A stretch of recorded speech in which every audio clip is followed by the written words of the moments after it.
seperti membagi-bagi kue di antara oknum-oknum kawan-kawan ASN gitu ya, demi itu tadi membahagiakan saja, tapi lupa kebahagiaan itu sejenak, sementara kesehatan itu lebih penting dalam kehidupan kita ini gitu. Jadi perlu ada kebijakan segera untuk melakukan perubahan tentang perjalanannya, terutama untuk wilayah kita ya, Sumatera Barat.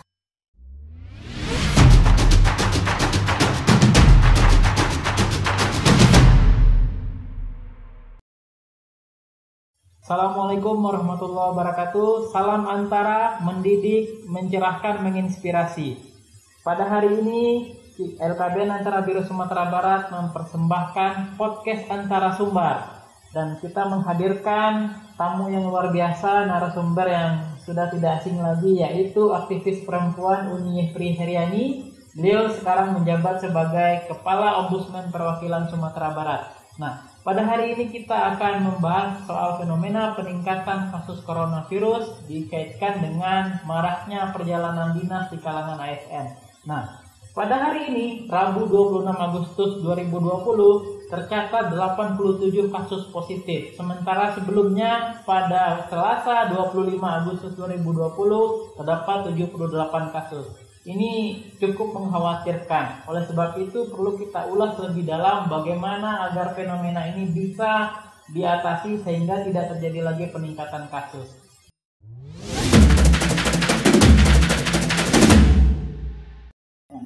Baik, Uni, kita langsung saja mulai. Ya.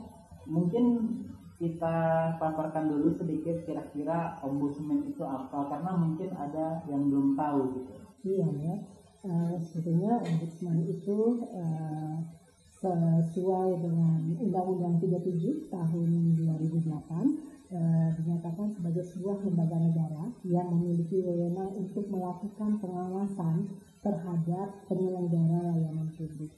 Nah, jadi siapa yang diawasi itu adalah penyelenggara negara, terus juga pemerintah, ada BUMN, BUMD, swasta, serta perorangan yang menggunakan anggaran negara dalam melaksanakan penyelenggaraan layanan publiknya. Nah, itu. Tetapi kalau dilihat dari sejarah adanya ombudsman di Indonesia, sebetulnya sejak tahun 2000, ombudsman itu sudah ada. Namanya dulu Komisi Ombudsman Nasional. Melalui Kepres nomor 40 tahun 2000 saat itu pada masa Presiden Gus Dur. Jadi dia sudah ada sejak tahun 2000, tapi kemudian karena Kepres kan Kepres tapi kan lebih kuat itu keberadaannya melalui undang-undang, maka melalui undang-undang baru bisa dideklarasikan atau disahkan pada tahun 2008. Jadi kalau kita lihat, kalau secara kelembagaan kalau secara ombudsman dengan wewenang yang ada itu sebetulnya sudah ada sejak tahun 2000, tapi dia dipertegas melalui undang-undang dan sekarang itu ya kalau melalui undang-undang itu usianya dari 12 tahun ya. 12 tahun untuk memberikan kepastian kepada masyarakat dan juga kebenaran gitu ya, agar masyarakat bisa mendapatkan layanan publik yang baik. Dan sebetulnya lagi ombudsman itu lahir dari rahim reformasi gitu ya. Lahir dari rahim reformasi artinya kita sedang melakukan upaya-upaya perbaikan birokrasi yang kita sebut selama ini sebagai reformasi birokrasi.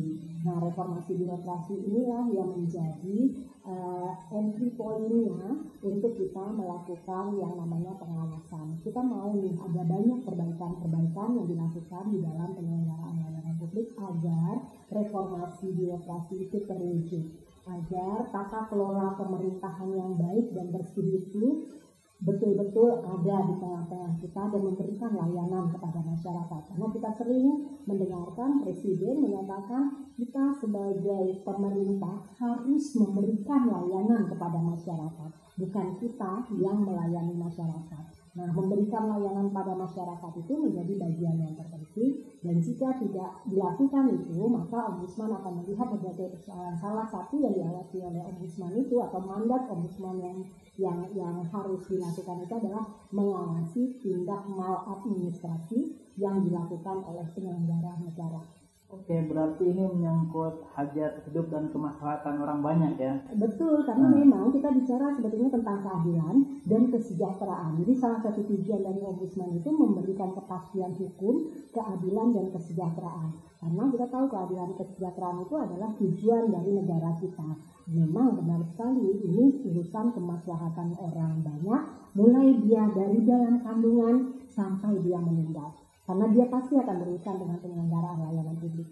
Termasuk juga sejak kita diterpa oleh COVID ini, Ombudsman juga ikut berperan aktif ya. Kira-kira apa saja yang dilakukan selama COVID ini? Iya, COVID-19 ini tentu memberikan PR besar buat kita, gitu ya, terutama bagi penyelenggara layanan publik untuk bisa memastikan layanannya tetap jalan. Karena seperti tadi Iwan bilang bahwa ini soal hajat hidup orang banyak, maka penyelenggaraan layanan publik tidak boleh terhenti meskipun ada bencana. Nah, memastikan layanan tidak boleh terhenti itu kan menjadi bagian yang terpenting. Nah, hal yang lain, layanan publik itu harus menemukan inovasi-inovasi baru di dalam kondisi yang dimana orang nggak boleh nih bertemu langsung, orang harus berjaga jarak, orang harus menggunakan masker gitu ya, harus dipastikan protokol kesehatannya. Nah, Ombudsman dalam rangka ini memastikan bahwa ada beberapa agenda yang sudah dilakukan.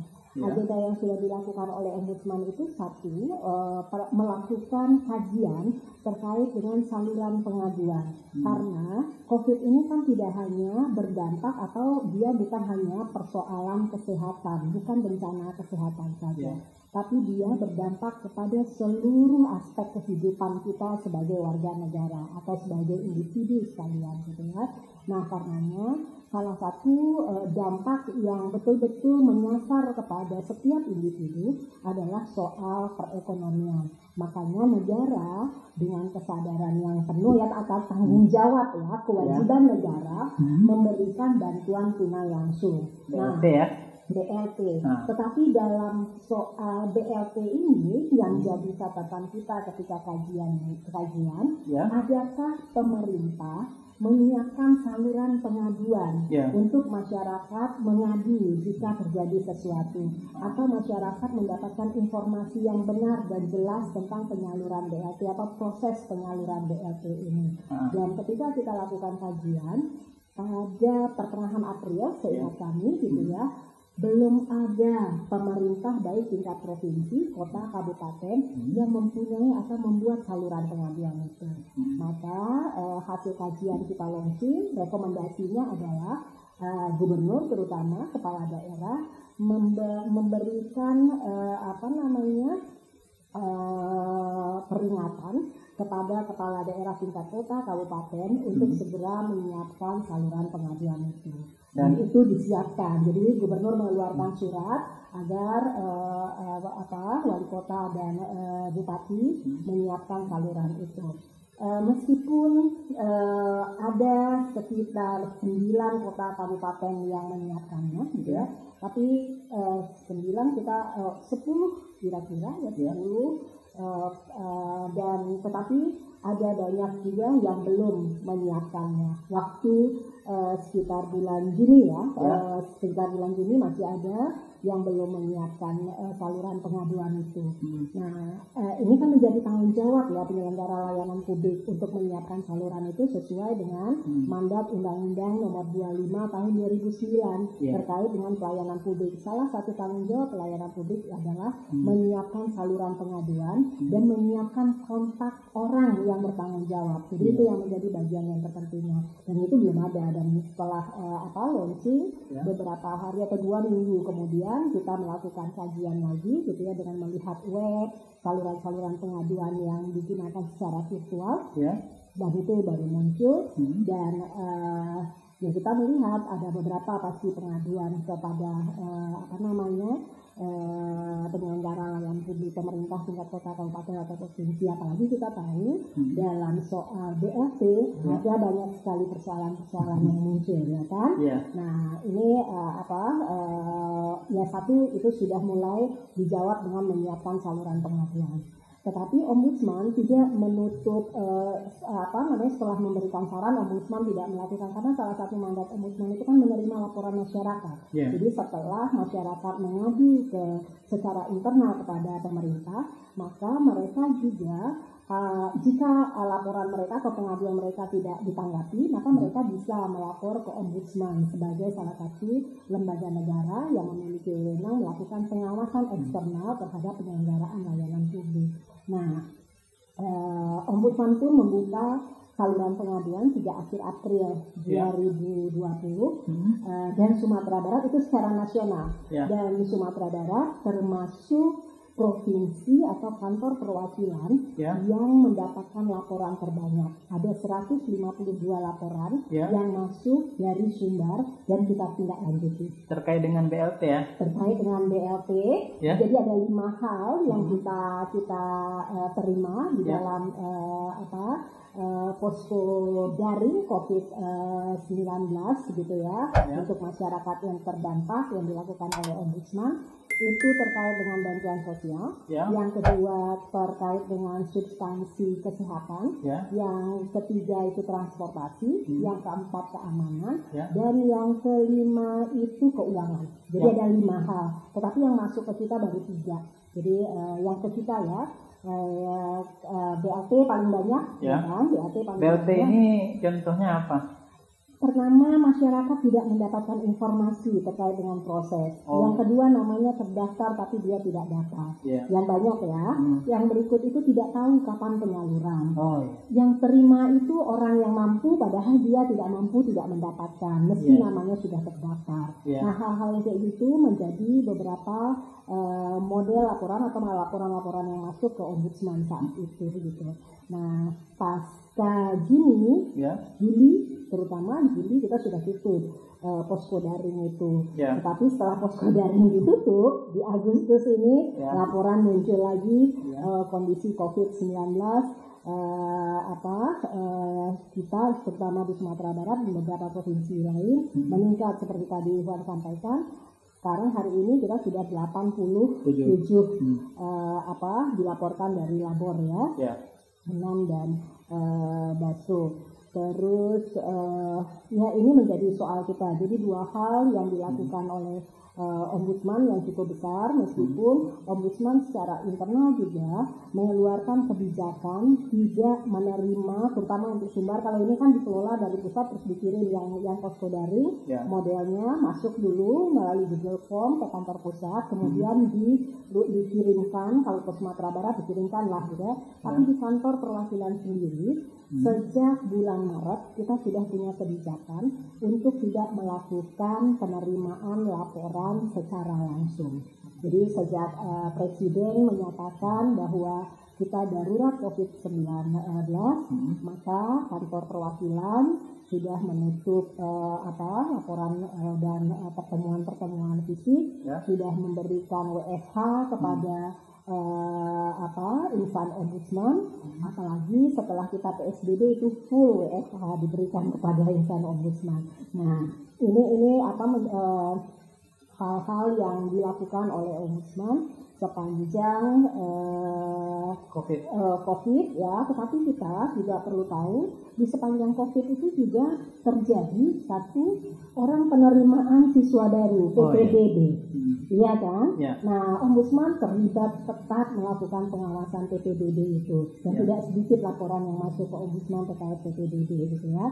Apalagi kita ternyata masih jagap penyelenggara layanan publik kita masih jagap melakukan proses-proses layanan publiknya dengan menggunakan daring. Terbukti di dalam PPDB kita kemarin itu minggu pertama itu server down, baru diganti ke minggu kedua. Di minggu kedua pun prosesnya tidak smooth gitu ya, tidak lancar, tetapi ada banyak persoalan-persoalan dan itu menimbulkan banyaknya laporan atau konsultasi ke Ombudsman. Selain soal server, kita juga punya masalah terkait dengan yang pemindahan itu pemindahan website bukan pemindahan website, kita sebut dengan Soal zonasi ya, zonasi juga menjadi persoalan kita, serta satunya lagi itu ini ya, zonasi dan surat keterangan pindah surat keterangan domisili. Nah, hal yang paling krusial itu satunya lagi itu memang surat keterangan domisili yang harus diupload, dan ternyata surat keterangan domisili itu punya persoalan yang berlapis-lapis juga, terjadi manipulasi identitas dan segala macamnya. Nah, selain itu Ombudsman juga tidak sedikit menerima laporan terkait dengan mulainya lambat proses layanan dan segala macam itu terjadi. Terus masih yang lagi-lagi soal kegagapan terhadap teknologi itu menjadi catatan buat kita di berbagai penyelenggara layanan publik, lambatnya melakukan berbagai upaya inovasi, karena sebetulnya penyelenggara layanan publik itu salah satu tanggung jawabnya itu adalah membuat inovasi-inovasi baru untuk menjawab kebutuhan penyelenggaraan layanan publik. Dan di masa pandemi ini ujian yang paling besar bagi penyelenggara layanan publik, tetapi ujian itu belum semuanya lulus gitu ya, masih banyak catatan-catatan yang harus diperbaiki, dan tentunya ini butuh tidak hanya kebijakan tapi kemampuan sumber daya manusia untuk bisa selalu melakukan upaya perbaikan-perbaikan.